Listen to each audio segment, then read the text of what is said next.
Okay. Good afternoon, Doctor. Good afternoon. Can you explain, who you are and why we're here today? Sure. I'm Kevin Seaman. I'm the Medical Director for Howard County Department of Fire Rescue Services. And why we're here today, we are working with the group from Seattle, the Resuscitation Academy in Seattle, Washington, to deliver information here to jurisdictions and agencies so that they can learn best practices for cardiac arrest management. The overall goal is to improve survival from sudden cardiac arrest. I understand Howard County does have a high success rate or survival rate. Mm-hmm. And can you talk a little? You think it's because of the managed CPR event? I think it's a number of programs. I think we do a good job getting our units out quickly, so I think that helps. I think we have a high rate of bystander CPR, which helps. I think our providers do a great job with high-performance CPR that's spreading on shifts and across shifts, and I think we're in the process of a culture change that's becoming our standard. I think we're not quite completely there yet, but we're a long way towards that. Rapid defibrillation, and then we've got a great hospital that we deliver to. So I think when you put all that together, I think the whole system, we've got gains in each of those areas that I think are contributing to the good success. And Dr. Bass was mentioning that, with the system network in Maryland, he thought this would, just kind of was a good partnership. Absolutely. I think one of the strengths we have is the backbone, the system, the MIMS, which is the state EMS agency. And the benefit of that is we have the same protocol across the state.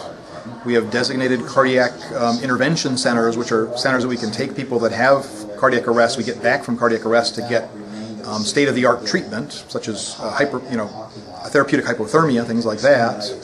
And then the ability to gather data and really sort of measure where our performance is, so that if we make a change, we can then see, did that change improve survival? So I think that's a critical part of this. We're really proud to be partnering with MIMS to put this conference on. I should also mention that we're partnering with the Heart Rescue Project, which is a foundation, a nonprofit foundation whose goal is to improve survival from sudden cardiac arrest. So I think both of those partners are really, we're all focused on the same goal, and I think, as you said, MIMS, the state is helping.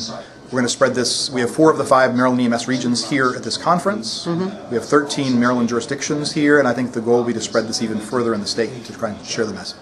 Okay, thanks a lot. It's not necessarily a big deal. If you're in a county with 100,000 patients or 120,000 patient transports a year, and you've got 7, 10 hospitals to deal with, it's a challenge.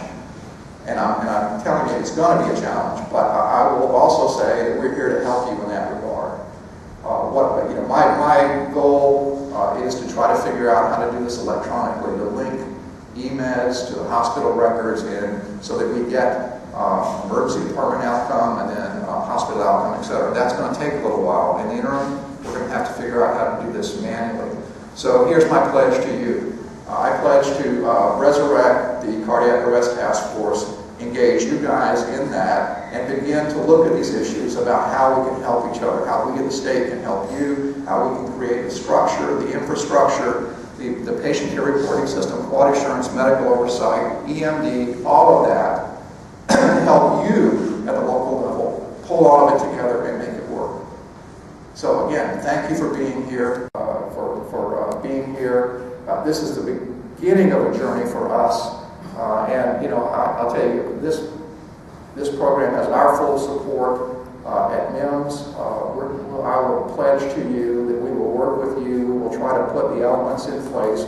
We will try to overcome any barriers that we can for you as we move forward with this. Let me just say very briefly, in terms of a question came up about discovery.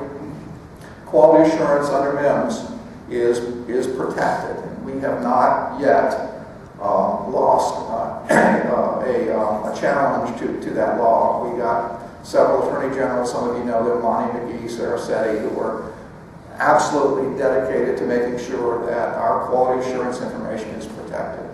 So your proceedings, your quality assurance proceedings, your reportings, all of that fit into it are all very, very important.